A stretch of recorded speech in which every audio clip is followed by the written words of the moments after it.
साथियों नमस्कार, मैं हरिश्चंद्र बर्णवाल इस वीडियो में आप सभी का स्वागत करता हूं। दोस्तों, चुनाव इस समय एकदम से पीक पर है और महाराष्ट्र का चुनाव हो या झारखंड का चुनाव हो, सभी दल अपने आप को पूरी तरह से झोंक दिया है सभी दलों ने। लेकिन जिस तरीके से दोस्तों चुनाव जीतने के लिए भाषा की मर्यादा टूटती चली जा रही है, वो निश्चित रूप से हैरान करने वाला है। और इस टूटती हुई भाषा की मर्यादा में कांग्रेस ने जिस तरीके से, और खास करके कांग्रेस के अध्यक्ष ने दोस्तों जिस प्रकार से सारी मर्यादाओं को लांघ दिया है, वो तो मुझे नहीं लगता इससे पहले शायद ही कभी हुआ हो। और कांग्रेस के अध्यक्ष मल्लिकार्जुन खड़गे साहब ने जिस तरीके से भाषा की मर्यादा लांघ दी, उसके बाद उत्तर प्रदेश के मुख्यमंत्री योगी आदित्यनाथ जी को खड़गे साहब की माता जी और बहन की याद दिलानी पड़ी है, वो भी अपने आप में चकित करने वाला है। और जब मैं उनके बयान सुन रहा था दोस्तों, तो मेरे मन में ये बात आई कि निश्चित रूप से खड़गे साहब का जो पूरा का पूरा बैकग्राउंड है उसको टटोलना चाहिए और ये समझने का प्रयास करना चाहिए कि खड़गे साहब की माता जी बहन जी के साथ जो कुछ हुआ, जिस प्रकार की घटनाएं घटी, क्या इन परिस्थितियों में खड़गे साहब सीधे उत्तर प्रदेश के मुख्यमंत्री योगी आदित्यनाथ को ललकार सकते हैं? क्या इस तरह की भाषा का इस्तेमाल कर सकते हैं? आज का वीडियो दोस्तों बड़ा महत्वपूर्ण है और इसलिए भी महत्वपूर्ण है क्योंकि इसमें एक ऐतिहासिक संदर्भ भी छिपा हुआ है। मैं चाहता हूं कि इस वीडियो को देखकर अपनी प्रतिक्रिया आप जरूर दीजिएगा। बड़ी खबर क्या है दोस्तों, शायद आपकी नजर पड़ी या नहीं पड़ी, आप देख लीजिए। योगी आदित्यनाथ जी सीधे खड़गे साहब को ललकार रहे हैं।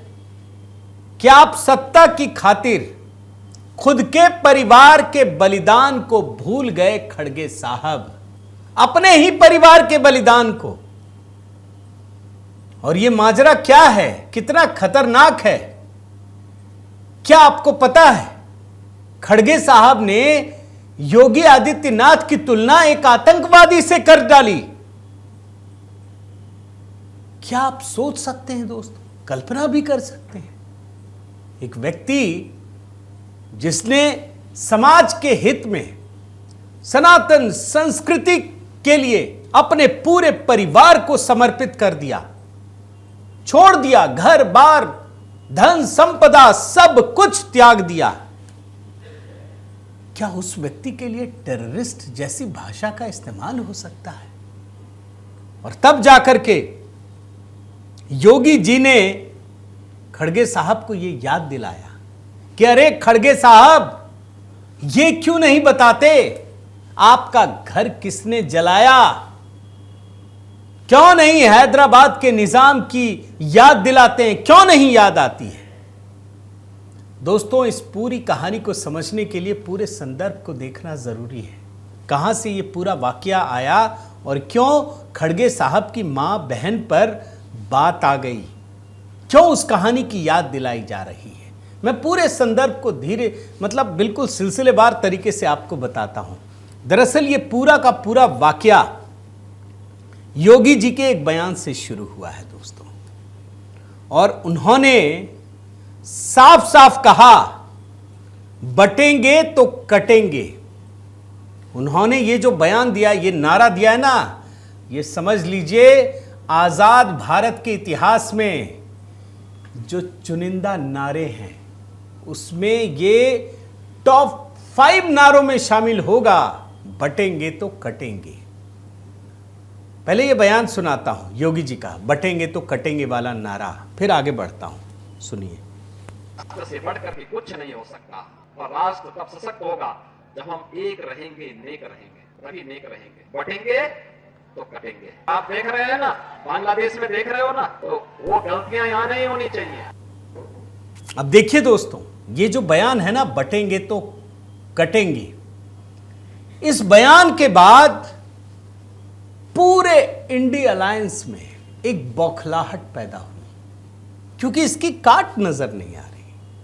आपने तो देखा होगा ना, अखिलेश यादव ने कम से कम 1 दर्जन नारे फ्लोट कर दिए, लेकिन इस नारे की कोई काट ही नहीं है।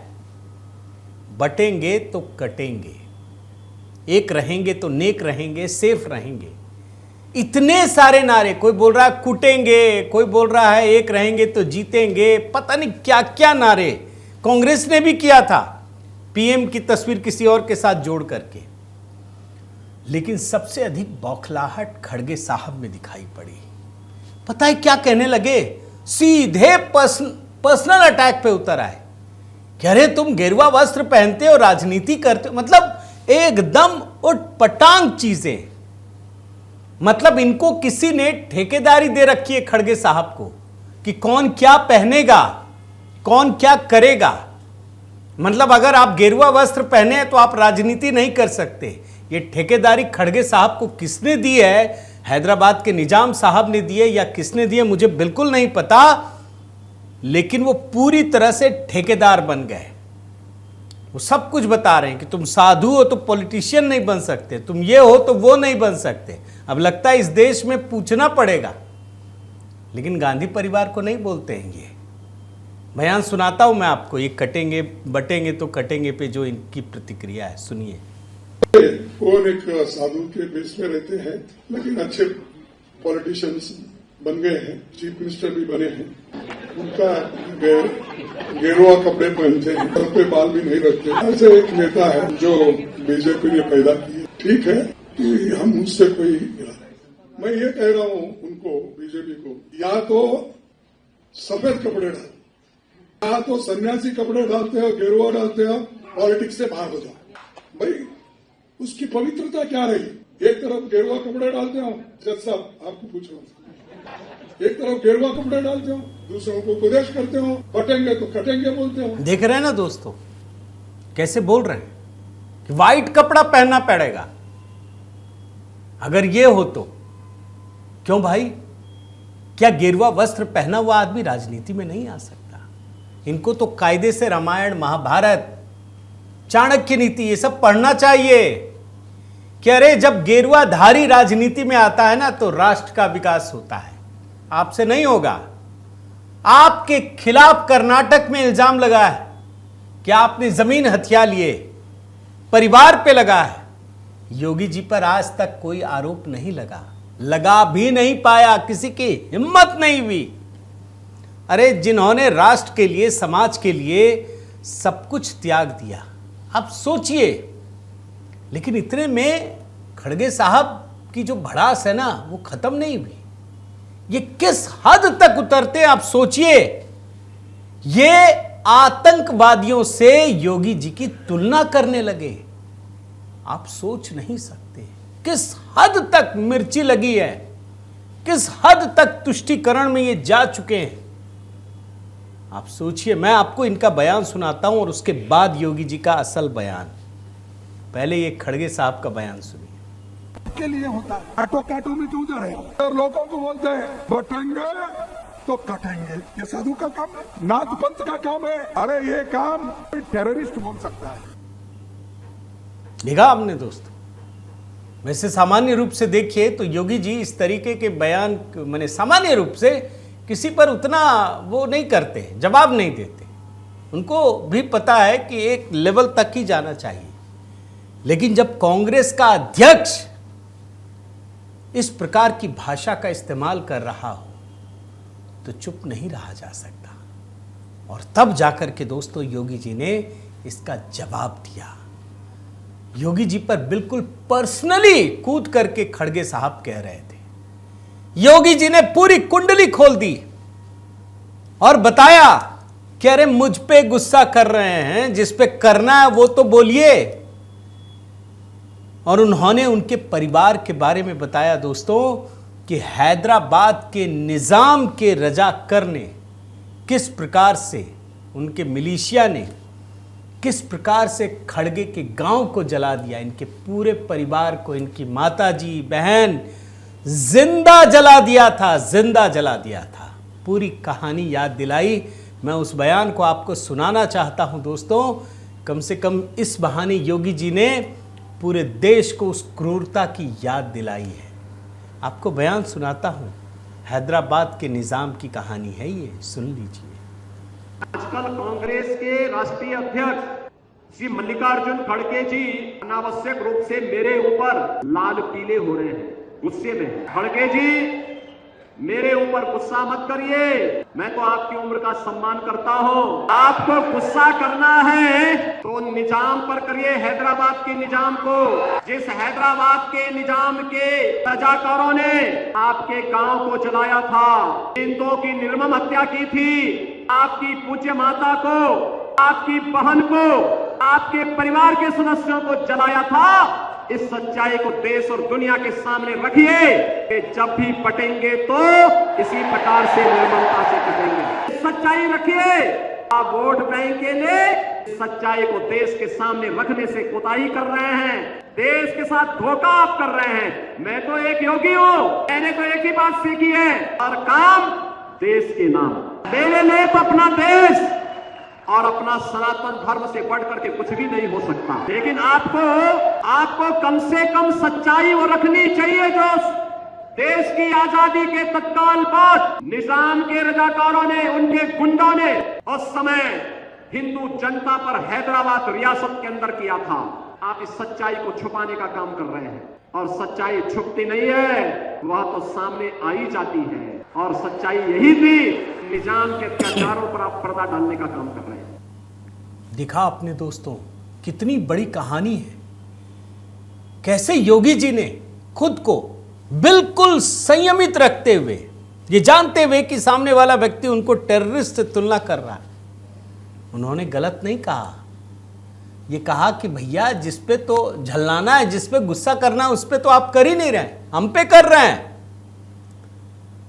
लेकिन योगी जी ने जो बात कही दोस्तों, उस पर मेरा ध्यान जाना, बड़ा एकदम तुरंत मेरा ध्यान गया। और फिर मुझे लगा कि जरा इस कहानी को ढूंढ करके आपको कुछ चीजें तो बता ही दूं। फिर मैंने रिसर्च किया तो पता चला कि खुद एक कार्यक्रम में कांग्रेस के अध्यक्ष मल्लिकार्जुन खड़गे ये बता चुके हैं कि 1948 में हैदराबाद राज्य को स्वतंत्रता मिलने से पहले उनके इलाके में व्यापक हिंसा हुई थी, भयंकर हिंसा। और उस हिंसा में दोस्तों खड़गे साहब के घर को भी जला दिया गया था। और जिस तरीके से घर में आग लगाई गई ना, उसमें खड़गे साहब की मां, उनकी बहन, भाई, अन्य रिश्तेदारों को उनकी आंखों के सामने दंगाइयों ने जिंदा जला दिया था। वो कुछ नहीं कर पाए थे। ये खुद खड़गे साहब कह चुके हैं। फिर मेरी दिलचस्पी हुई दोस्तों ये जानने की कि आखिर ये पूरा मामला क्या है। और खड़गे साहब ने तो बताया है। खड़गे साहब का जरा बचपन देखिए। उनका जन्म 1942 में कर्नाटक के बीदर जिले के एक छोटे से गांव वरावट्टी में मपन्ना और सबव्वा के घर हुआ था। अब ये थोड़ा उस तरह का नाम है, मैं गलत हो सकता हूं प्रोनाउंसिएशन में दोस्तों। जब देश आजाद हुआ तो आपको पता है ना कि हैदराबाद का निजाम कुछ और ही मंशा पाले हुए था। अब मुसलमान शासक, लेकिन बहुसंख्यक तो हिंदुओं की आबादी है। वो चाह रहा था कि बस इसको पाकिस्तान में मिला ले, और उसकी कहानी आपको पता है दोस्तों। और उसके बाद वहां के निजाम ने हिंदुओं पर अत्याचार करना शुरू कर दिया। यह पूरा इलाका हैदराबाद राज्य में आता था, और उसकी कोशिश थी कि बस हिंदू यहां से भाग जाएं, हट जाएं। अब आप आश्चर्य करेंगे, आज जो खड़गे साहब खुद को दलित कहते हैं ना, निजाम ने उनको दलित नहीं माना, उनको हिंदू ही माना, और हिंदू मानकर ही अत्याचार करने शुरू किए थे। और मैंने देखा दोस्तों एक रिपोर्ट में खुद प्रियांक खड़गे साहब के पुत्र और मंत्री भी हैं इस समय कर्नाटक में, उन्होंने बताया कि किस प्रकार से हैदराबाद के निजाम के रजाकारों ने पूरे क्षेत्र में तोड़फोड़ की, लूटपाट की, घरों में आग लगा दी। और ये पूरा का पूरा इलाका हैदराबाद राज्य के अंतर्गत आता था। भाल्की कर्नाटक के आधुनिक बीदर जिले में महाराष्ट्र तक के कई अन्य गांवों की तरह घेराबंदी के अधीन था। और प्रियांक खड़गे ने बताया दोस्तों कि उनके दादाजी मतलब अभी मल्लिकार्जुन खड़गे के पिताजी खेतों में काम कर रहे थे। तभी एक पड़ोसी ने आकर उनको बताया कि रजाकारों ने उनके टीन की छत वाले घर में आग लगा दी है। खड़गे साहब के पिताजी भागे भागे पहुंचे। देखा उन्होंने कि रजाकार गांव में हमला कर रहे थे, हर गांव में हमला कर रहे थे। उनकी 4 लाख की मजबूत सेना थी, अपने दम पर काम कर रहे थे, क्योंकि उनके पास कोई नेता नहीं था। खड़गे साहब के पिताजी घर पहुंचे, लेकिन खड़गे साहब को अगर छोड़ दे तो उनको छोड़कर किसी को नहीं बचा सके। खड़गे के पिताजी खड़गे साहब को लेकर जंगल की ओर भागे, लेकिन खड़गे साहब ने जो बताया उनको याद है। उनकी आंखों के सामने उनकी मां, उनकी बहन को जिंदा जला दिया गया था। और इस समय कांग्रेस अध्यक्ष की उम्र सिर्फ 7 साल थी। और मैं एक और रिपोर्ट देख रहा था दोस्तों कि खड़गे साहब के पुत्र प्रियांक खड़गे बताते हैं कि उस हमले के बाद उनके पिता यानी मल्लिकार्जुन खड़गे अपने पिता के साथ अपनी जान बचाने के लिए घनी झाड़ी में छिप गए। अब देखिए यहां एक शब्द आया रजाकार।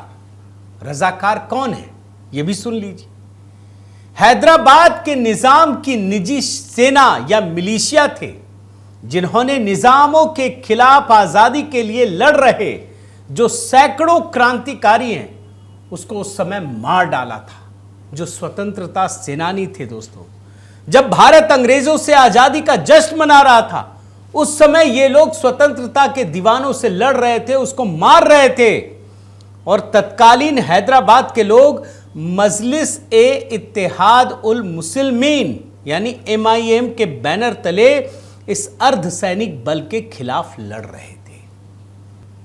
अब आप सोचिए दोस्तों कि योगी जी ने जो बटेंगे तो कटेंगे कहा है, आखिर उसका मतलब क्या है। अरे खड़गे साहब के परिवार को उसी की वजह से यह सब कुछ झेलना पड़ा, और इससे बड़ी ज्यादती क्या हो सकती है।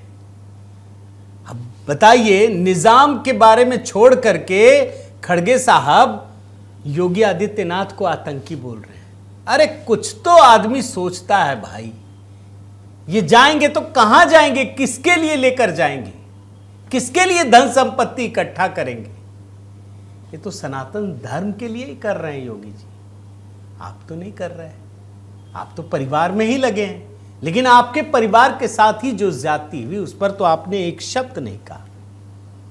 तो ये कहानी है दोस्तों।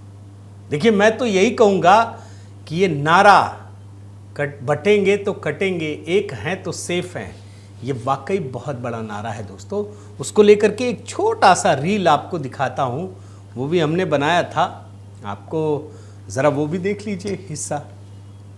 कटेंगे तो कटेंगे, लड़ेंगे तो घटेंगे, एक है तो सिर्फ है, एक है तो नेक है।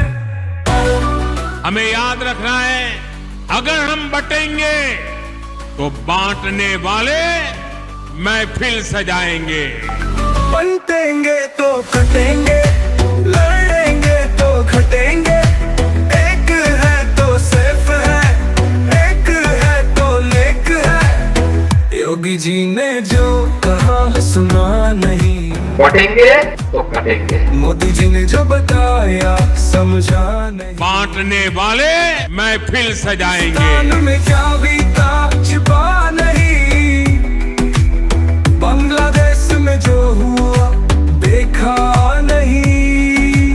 बटेंगे तो कटेंगे, लड़ेंगे तो घटेंगे, एक है तो सिर्फ है, एक है तो नेक है।